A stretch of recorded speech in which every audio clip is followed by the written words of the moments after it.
I had always considered my job as a night security guard at the old downtown office building to be uneventful. I would spend my evenings patrolling empty hallways and peering at the flickering lights of the city from the high windows.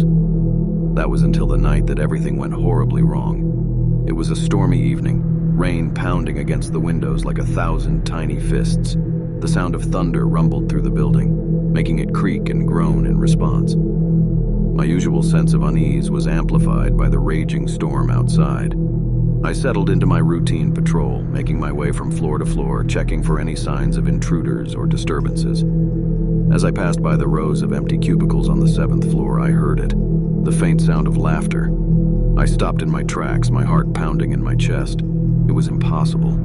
The building was supposed to be empty, and there was no way anyone could have entered without tripping the alarms. But the laughter continued, echoing through the darkened office like a ghostly whisper. I cautiously approached the source of the sound, my flashlight cutting through the darkness. It led me to a small meeting room at the end of the corridor. The room was shrouded in shadows, but I could make out the faint outlines of figures sitting around a table. As I entered the room, the laughter ceased abruptly. The figures remained still, their silhouettes unmoving. My unease grew as I realized that there was something unnatural about them. They seemed insubstantial, like wisps of smoke. I shone my flashlight directly at the table, revealing an old Ouija board surrounded by candles. The planchette sat motionless on the board, but the atmosphere in the room was charged with an eerie energy that sent shivers down my spine. Before I could react, the planchette suddenly began to move on its own. It glided across the board, spelling out words that chilled me to the core. "Help us!" I stumbled back, my pulse racing. Who were they? What did they want from me? The room seemed to close in around me, the walls closing in like a vice. I backed out of the room and made a hasty retreat to the security office. I desperately tried to call for backup, but the phone lines were dead.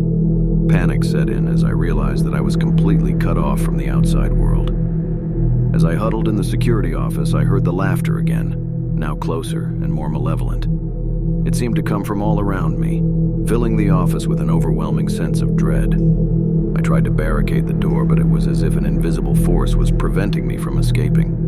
The lights flickered and dimmed, casting long, ominous shadows that seemed to move on their own. And then, as the storm outside reached its peak, the figures from the meeting room began to materialize before my eyes. They were pale, translucent forms, their faces twisted in agony. They reached out toward me, their fingers cold and skeletal. I screamed and fought against their spectral grip, but it was futile. They surrounded me, their haunting moans filling the room. I was overwhelmed by a sense of hopelessness and despair as they closed in. The next morning, the storm had passed, and the sun had risen over the city. When the cleaning crew arrived at the old downtown office building, they found the security office empty, the door wide open. There was no sign of the security guard, and the Ouija board had vanished without a trace.